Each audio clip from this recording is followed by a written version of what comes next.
प्यारे बच्चों, आपका दिन मंगलमय हो। अगर आप नए हैं तो इस चैनल को सब्सक्राइब कर लें। चैनल का नाम है VVBBC चैनल। आज हम करते हैं वितान का अगला पार्ट। इस क्वार्टर के पास पहुंचकर आज वाईडी पंत को पहले धोखा हुआ कि किसी गलत जगह आ गए हैं। क्वार्टर के बाहर एक कार थी, कुछ स्कूटर, मोटरसाइकिल, बहुत से लोग विदा ले दे रहे थे। बाहर बरामदे में रंगीन कागज की झालरें और गुब्बारे लटके हुए थे और रंग बिरंगी रोशनियां जली हुई थी। यानी कि ये जो दृश्य बताया गया है ये यशोधर बाबू के घर के बाहर का दृश्य है। फिर उन्हें अपना बड़ा बेटा भूषण पहचान में आया, जिससे कार में बैठा हुआ कोई साहब हाथ मिला रहा था और कह रहा था, give my warm regards to your father. इसका मतलब होता है कि अपने पिता को मेरी तरफ से बधाई दे देना, आज के दिन के लिए बहुत बहुत शुभकामनाएं देना। वार्म रिगार्ड्स होता है शुभकामनाएं देना। क्या होता है? वार्म रिगार्ड्स, शुभकामनाएं देना। यशोधर बाबू ठिठक गए। उन्होंने अपने से पूछा, क्यों? आज मेरे क्वार्टर में यह क्या हो रहा होगा? उसका जवाब भी उन्होंने अपने को दिया, जो करते होंगे यह लौंडे मोंडे, इनकी माया यही जाने। यशोधर बाबू का ध्यान इस ओर गया कि उनकी पत्नी और उनकी बेटी भी कुछ मेम साहबों को विदा करते हुए बरामदे में खड़ी हैं। लड़की जीन और बगैर बाह का टॉप पहने हैं। यशोधर बाबू उससे कई मर्तबा कह चुके हैं। मर्तबा माने कई बार। मर्तबा क्या होता है? कई बार कह चुकी हैं कि तुम्हारी यह पतलून और सैंडो बनने वाली ड्रेस मुझे तो समहाउ इम्प्रॉपर मालूम होती है, यानी कि अच्छी नहीं लगती है, अनुचित लगती है। लेकिन वह भी जिद्दी है। जिद्दी माने हठी। जिद्दी ऐसी है कि इसे ही पहनती है और पत्नी भी उसी की तरफदारी करती है। तरफदारी होता है पक्ष लेना। कहती है, वह सिर पर पल्लू वल्लू मैंने कर लिया, बहुत तुम्हारे कहने पर समझे। मेरी बेटी वही करेगी जो दुनिया कर रही है। पुत्री का पक्ष लेने वाली यह पत्नी इस समय ओठों पर लाली और बालों में खिजाब लगाए हुए थी। खिजाब होता है रंग लगाना, बालों को जो है अलग अलग कलर में रंग देना। जबकि ये दोनों ही चीजें आप कुछ भी कहिए यशोधर बाबू को समहाउ इम्प्रॉपर ही मालूम होती हैं। यानी कि यशोधर बाबू अपनी पत्नी और जो बेटी है उसकी जो आदतें हैं, उनके जो व्यवहार हैं, उनसे जो है खुश नहीं थे। आधुनिक किस्म के अजनबी लोगों की भीड़ देखकर यशोधर बाबू अंधेरे में ही दुबके रहे। उनके बच्चों को इसलिए शिकायत है कि बब्बा तो LDC टाइपों से ही मिक्स करते हैं। LDC क्या होता है? Lower division clerk. जब कार वाले लोग चले गए तब यशोधर बाबू ने अपने क्वार्टर में कदम रखने का साहस जुटाया। भीतर अब भी पार्टी चल रही थी। उनके पुत्र पुत्रियों के कई मित्र तथा उनके कुछ रिश्तेदार जमे हुए थे। यानी कि उनके कुछ रिश्तेदार वहीं भी विद्यमान थे। उनके बड़े बेटे ने झिड़की ही सुनाई, बब्बा आप तो हद करते हैं। सिल्वर वेडिंग के दिन 8:30 बजे घर पहुंचे हैं। अभी तक मेरे बॉस आपकी राह देख रहे थे। हम लोगों के यहाँ सिल्वर वेडिंग कब से होने लगी? यशोधर बाबू ने शर्मीली हंसी हंस दी।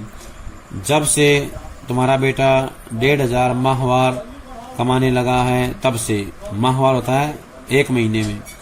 यह टिप्पणी थी चंद्रदत्त तिवारी की, जो इसी साल SAS पास हुआ है और दूर के रिश्ते से यशोधर बाबू का भांजा लगता है। चंद्रदत्त तिवारी को याद रखना है और पता होना चाहिए कि ये कौन है। यशोधर बाबू का भांजा है। दूर के रिश्ते से, कहां से है? दूर के रिश्ते से जो है भांजा है। यशोधर बाबू को अपने बेटों से तमाम तरह की शिकायतें हैं, लेकिन कुल मिलाकर उन्हें यह अच्छा लगता है कि लोग बाग इन्हें ईर्ष्या का पात्र समझते हैं। भले ही उन्हें भूषण का गैर सरकारी नौकरी करना समझ में न आता हो, तथापि वह यह बखूबी समझते हैं कि इतनी छोटी उम्र में 1500 माहवार प्लस कन्वेंस अलाउंस एंड तुम्हारा अदर पर्क्स पा जाना कोई मामूली बात नहीं है। यानी कि जो यशोधर बाबू का बेटा है वो 1500 रुपये तो महीने के लेता है, इसके साथ साथ जो दूसरे जो बेनिफिट हैं वो भी जो है कंपनी से प्राप्त करता है। और इसको यशोधर बाबू क्या है, एक विशेष उपलब्धि मानते हैं, कोई मामूली बात इसको नहीं मानते हैं।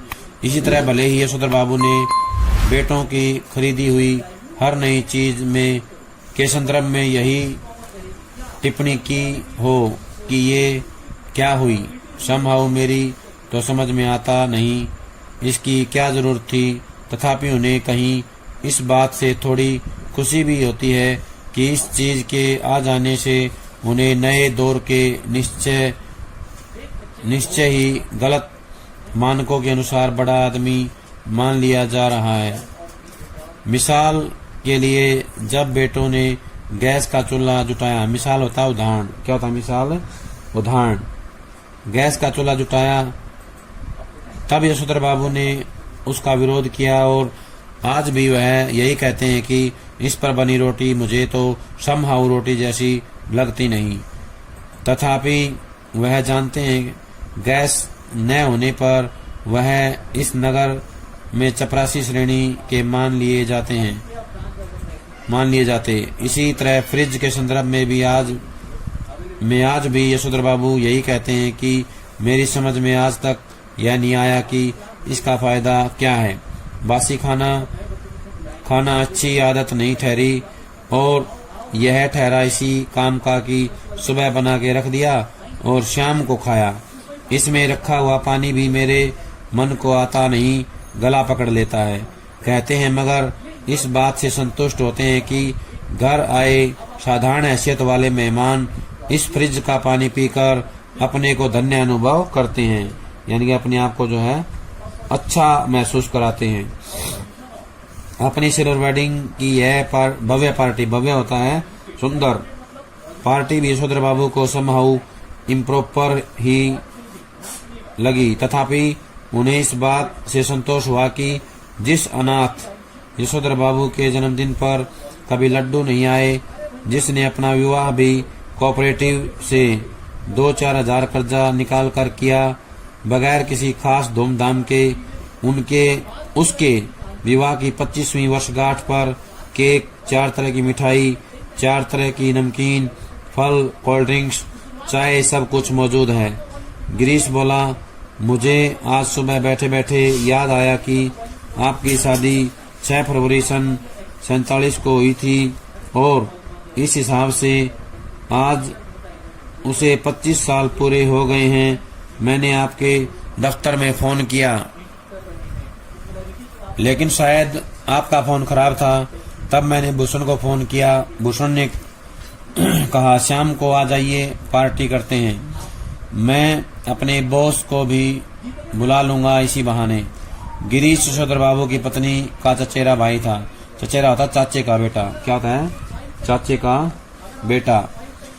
बड़ी कंपनी में मार्केटिंग मैनेजर है और इसकी सहायता से ही यशोधर बाबू के बेटे को अपना यह संपन्न शाला समहाउ भयंकर ओछाट यानी ओछेपन का धनी मालूम होता है।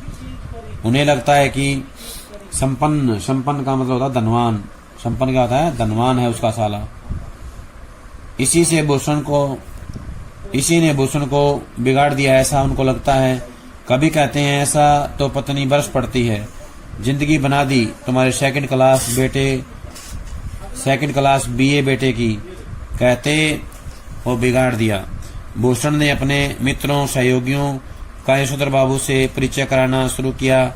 उनकी many happy returns of the day का थैंक यू कहकर यशोधर बाबू कहकर जवाब देते हुए जिन लोगों का नाम पहले बता दिया गया हो उनकी ओर YD Pant home ministry Bhushan father कहकर के स्वयं हाथ बढ़ाते हुए यशोधर बाबू ने हरचंद होता है बहुत अधिक खर्चंद क्या होता है, बहुत अधिक। यह जताने की कोशिश की कि भले ही वह संस्कारी कुमाऊनी है तथापि विलायती रीति रिवाज से भी भली भांति परिचित है। विलायती होता विदेशी, विदेशी परंपराओं को भी, रिवाजों को भी जानता है। किशंदा कहा करते थे कि आना सब कुछ चाहिए, सीखना हर एक की बात ठहरी, लेकिन अपनी छोड़नी नहीं चाहिए। यानी कि हमें हर प्रकार से जो है समर्थ होना चाहिए, हमें विदेशी भाषा भी आनी चाहिए, रीति रिवाज का पता होना चाहिए, लेकिन अपने रिवाजों को बिल्कुल भी नहीं छोड़ना चाहिए। टाई सूट पहनना आना चाहिए, लेकिन धोती कुर्ता अपनी पोशाक है यह नहीं बोलना चाहिए। अब बच्चों ने एक और विलायती परंपरा के लिए आग्रह किया। यशोधर बाबू अपनी पत्नी के साथ केक काटें। घरवाली पहले थोड़ा शर्माई, लेकिन जब बेटी ने हाथ खींचा तब उसे केक के पीछे जा खड़ी होने में कोई हिचक नहीं हुई। वहीं से उसने पति को भी पुकारा। यानी कि यशोधर बाबू की जो पत्नी थी वो बेटी के कहने पर जो है आ गई, लेकिन यशोधर बाबू जो है ऐसा करने के लिए जो है थोड़ा सा क्या कर रहे थे, मना कर रहे थे। उनका मन जो है इसके लिए तैयार नहीं था। यशोधर बाबू को केक काटना बचकानी बात मालूम हुई, यानी कि वो अच्छा नहीं मानते थे, बच्चों जैसी हरकत मानते थे। बेटी उन्हें लगभग खींच कर ले गई, लेकिन उनकी बेटी जो उन्हें खींच कर केक के पास ले गई। यशोधर बाबू ने कहा, somehow I don't like all this। वो कहते हैं कि मुझे ये सब कुछ जो है पसंद नहीं है, अच्छा नहीं लगता है। लेकिन anyway, लेकिन फिर भी उन्होंने केक काट ही दिया। गिरीश ने उनकी यह अनमनी किंतु संतुष्ट छवि कैमरे में कैद कर ली और गिरीश ने क्या किया, उनका जो है फोटो खींच लिया। अब पति पत्नी से कहा गया कि वे केक से मुंह मीठा करें एक दूसरे का। पत्नी ने खा लिया, मगर यशोधर बाबू ने इनकार कर दिया। उनका कहना था कि मैं केक खाता नहीं, इसमें अंडा पड़ा होता है। उन्हें याद दिलाया गया कि अभी कुछ वर्षों पहले तक आप मांसाहारी थे, एक टुकड़ा केक का खा लेने में क्या हो जाएगा। लेकिन वह नहीं माने। तब उनसे अनुरोध किया गया कि लड्डू ही खा लें। भूषण के एक मित्र ने लड्डू उठाकर उनके मुंह में ठूंसने का प्रयत्न किया, यानी खिलाना चाहा, लेकिन यशोधर बाबू इसके लिए भी राजी नहीं हुए। उनका कहना था कि मैंने अब तक संध्या नहीं की है। इस पर भूषण ने झुंझला कर कहा, तो बब्बा पहले जाकर संध्या कीजिए, आपकी वजह से हम लोग कब तक रुके रहेंगे। यानी कि जो उनका बेटा है भूषण, वो जो है थोड़ा सा नाराज हो जाता है, झुंझलाते हुए कहता है कि आप जाकर के पहले जो है पूजा कर लें, संध्या कर लें, उसके बाद फिर आगे का जो काम है वो करेंगे। कहने का आशय है कि यशोधर बाबू को बच्चों द्वारा की गई जो हरकतें हैं या उनके द्वारा जो किया गया प्रबंध है, जैसे केक काटना है या लोगों से मिलवाना है, अच्छा तो नहीं लगता, लेकिन फिर बच्चों का मन रखने के लिए वो जो है उनके साथ जैसा वो कहते हैं वैसा काम करते हैं। नहीं, आप सब लोग खाइए। यशोधर बाबू ने बच्चों के दोस्तों से कहा, प्लीज गो अहेड, यानी कि आप जो है कृपया करके जारी रखें, पार्टी को चालू रखें। नो फॉर्मेलिटी, किसी प्रकार की कोई औपचारिकता की जरूरत नहीं है, फॉर्मेलिटी की जरूरत नहीं है, आप काम करते रहें, खाते पीते रहें, मौज करें, ऐसा उन्होंने कहा। यशोधर बाबू ने आज पूजा में कुछ ज्यादा ही देर लगाई, इतनी देर की ज्यादातर मेहमान उठकर चले जाएं। उनकी पत्नी, उनके बच्चे बारी बारी से आकर झांकते रहे और कहते रहे, जल्दी कीजिए, मेहमान लोग जा रहे हैं। शाम की 15 मिनट की पूजा को लगभग 25 मिनट तक खींच लेने के बाद भी जब बैठक से मेहमानों की आवाजें आती सुनाई दी, तब यशोधर बाबू पद्मासन साध कर ध्यान लगाने बैठ गए। वह चाहते थे कि उन्हें प्रकाश का एक नीला बिंदु दिखाई दे, मगर उन्हें किशंदा दिखाई दे रहे थे। यशोधर बाबू किशंदा से पूछ रहे थे कि जो हुआ होगा से आप कैसे मर गए। किशंदा कह रहे थे कि भाऊ, सभी जन इसी जो हुआ होगा से मरते हैं, गृहस्थ हों, ब्रह्मचारी हों, अमीर हों, गरीब हों, मरते जो हुआ होगा से ही हैं। हाँ, शुरू में और आखिर में सब अकेले ही होते हैं, अपना कोई नहीं ठहरा दुनिया में, बस अपना नियम अपना हुआ। यशोधर बाबू ने पजामा कुर्ते पर ऊनी ड्रेसिंग गाउन पहने, सिर पर गोल विलायती टोपी, पाँव में देसी खड़ाऊ और हाथ में डंडा धारण किए इस किसंदा से अकेलेपन के विषय में बहस करनी चाहिए। उनका विरोध करने के लिए नहीं, बल्कि बात कुछ और अच्छी तरह से समझने के लिए। हर रविवार किसंदा शाम को ठीक 4 बजे यशोधर बाबू के घर आया करते थे। उनके लिए गर्मा गर्म चाय बनवाई जाती थी। उनका कहना था कि जिसे फूंक मार कर न पीना पड़े वह चाय कैसी। चाय सुड़कते हुए किसंदा प्रवचन करते थे और यशोधर बाबू बीच बीच में शंकाएं उठाते थे, यानी कि जो उनके मन में किसी प्रश्न को लेकर, बात को लेकर के शक होता, संदेह होता, तो वो उसी समय उनसे पूछते थे और किसंदा उनकी बातों को जो है आसान करके या उनकी समझ में आने वाला करके बताते थे। यशोधर बाबू को लगता है कि किसंदा आज भी मेरा मार्गदर्शन कर सकेंगे और बता सकेंगे कि मेरे बीवी बच्चे जो कुछ भी कर रहे हैं उसके विषय में मेरा रवैया क्या होना चाहिए। रवैया होता है व्यवहार। क्या होता है रवैया? व्यवहार, यानी कि मेरा व्यवहार कैसा होना चाहिए। लेकिन किसंदा तो वही अकेलेपन का खटराग अलापने परामादा से मालूम होते हैं। खटराग होता है गीत, अकेलापन होता है अकेलेपन का। जो किसंदा हैं अकेलेपन का ही गीत गाने में लगे हुए थे, तैयार थे, आमादा तैयार। कैसी बीवी, कहाँ के बच्चे, यह सब माया ठहरी। और यह जो भूषण आज इतना उछल रहा है वह भी किसी दिन इतना ही अकेला और असहाय अनुभव करेगा जितना कि आज तू कर रहा है। यानी कि वो बताते हैं कि पत्नी, बच्चे और ये सब कुछ क्या है, एक माया है। ये सब किसी के लिए कोई इंतजार नहीं करती है। अंत में सब अकेले ही रह जाते हैं और असहाय अनुभव करते हैं। यशोधर बाबू बात आगे बढ़ाते, लेकिन उनकी घरवाली उन्हें झिड़कते हुए आ पहुंची कि आज पूजा में ही बैठे रहोगे। यशोधर बाबू आसन से उठे और उन्होंने दबे स्वर में पूछा, मेहमान गए? पत्नी ने बताया, कुछ गए हैं, कुछ हैं। उन्होंने जानना चाहा कि कौन कौन हैं। आश्वस्त होने पर कि अभी सभी रिश्तेदार ही हैं, वह उसी लाल गमछे में बैठक में चले गए जिसे पहनकर वह संध्या करने बैठे थे। यह गमछा पहनने की आदत भी उन्हें किसंदा से विरासत में मिली है और उनके बच्चे इसके सख्त खिलाफ हैं। यानी कि उनके बच्चों को अच्छा लगता है, बच्चे जो है इससे नाराज हो जाते हैं। Everybody gone, party over. वो कहते हैं कि सभी जा चुके हैं और पार्टी भी खत्म हो चुकी है। यशोधर बाबू ने मुस्कुराकर अपनी बेटी से पूछा, अब गोया गमछा पहने रखा जा सकता है। उसने अपनी बेटी से कहा कि अब जो है मैं गमछे और बनियान में यहाँ पर बैठ सकता हूँ। उनकी बेटी झल्लाई, लो चले गए। इसका मतलब यह थोड़ी है कि आप गमछा पहन करके बैठक में आ जाएं। यानी कि उनकी बेटी जो है उनको जो है समझाती है और साथ में गुस्सा भी करती है कि लोग चले गए, इसका मतलब ये नहीं है कि आप जो है गमछा पहन के आ जाएं। बब्बा यू आर द लिमिट। वो कहते हैं कि पापा आप अपनी जो है सीमा में रहें। बेटी हमें जिसमें सज आएगी वही करेंगे ना, तुम्हारी तरह जीन पहनकर हमें तो सज आती नहीं। वो कहते हैं अपनी बेटी को कि बेटी हमें जो है सज होता है सुविधा अनुसार, कंफर्टेबल। हमें जिस कपड़े को पहन करके आरामदायक महसूस होगा, अच्छा लगेगा, हम वही पहनेंगे। तुम्हारी तरह जीन्स पहन करके हमें जो है आराम नहीं मिलता है। यशोधर बाबू की दृष्टि मेज पर रखे कुछ पैकेटों पर पड़ी। बोले, ये कौन भूले जा रहा है? भूषण बोला, आपके लिए प्रेजेंट हैं, खोलिए ना। यानी कि आपके लिए तोहफा है। लोग आपके लिए तोहफा है, इसको खोल कर देखो इसमें क्या है।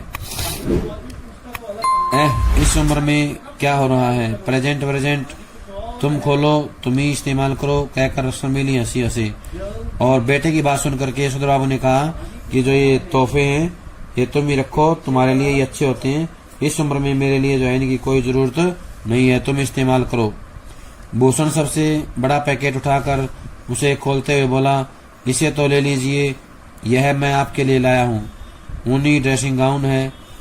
आप सवेरे जब दूध लेने जाते हैं, बब्बा फटा पुलोवर पहन के चले जाते हैं जो बहुत बुरा लगता है।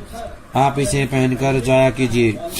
यानी कि भूषण कहता अपने पिता को कि मैं जो है ये जो तोहफा है तुम्हारे लिए क्या हूँ, तुम इसे पहनो, इसमें ड्रेसिंग गाउन है और ये पहन करके दूध लेने के लिए जाना। बेटी पिता का पजामा कुर्ता उठा लाई कि इसे पहनकर गाउन पहने। थोड़ा सा नानुच करने के बाद यशोधर जी ने इस आग्रह की रक्षा की। गाउन का सैस कसते हुए, सैस माने था डोरी, फीते कसते हुए उन्होंने कहा, अच्छा तो यह ठहरा ड्रेसिंग गाउन। उन्होंने कहा और उनकी आंखों की कोर में जरा सी नमी चमक गई। यह कहना मुश्किल है कि इस घड़ी उन्हें यह बात चुभ गई कि उनका जो बेटा यह कह रहा है कि आप सवेरे ड्रेसिंग गाउन पहनकर दूध लाने जाया करें, वह यह नहीं कह रहा कि दूध मैं ला दिया करूंगा, या कि इस गाउन को पहनकर उनके अंगों में वह किसंदा उतर आया है जिसकी मौत जो हुआ होगा से हुई। कहने का आशय है कि जो ड्रेसिंग गाउन है उसको पहनकर वो ज्यादा खुश नहीं होते हैं, उनका जो मन है थोड़ा सा परेशान हो जाता है, दुखी हो जाता है, लेकिन फिर भी वो उसको पहन लेते हैं। प्यारे बच्चों, ये था हमारा पाठ सिल्वर वेडिंग। सभी इसको अच्छे समझ इसी के साथ पूरा हो जाता है। सभी इसको याद कर लेंगे, पढ़ लेंगे और अच्छे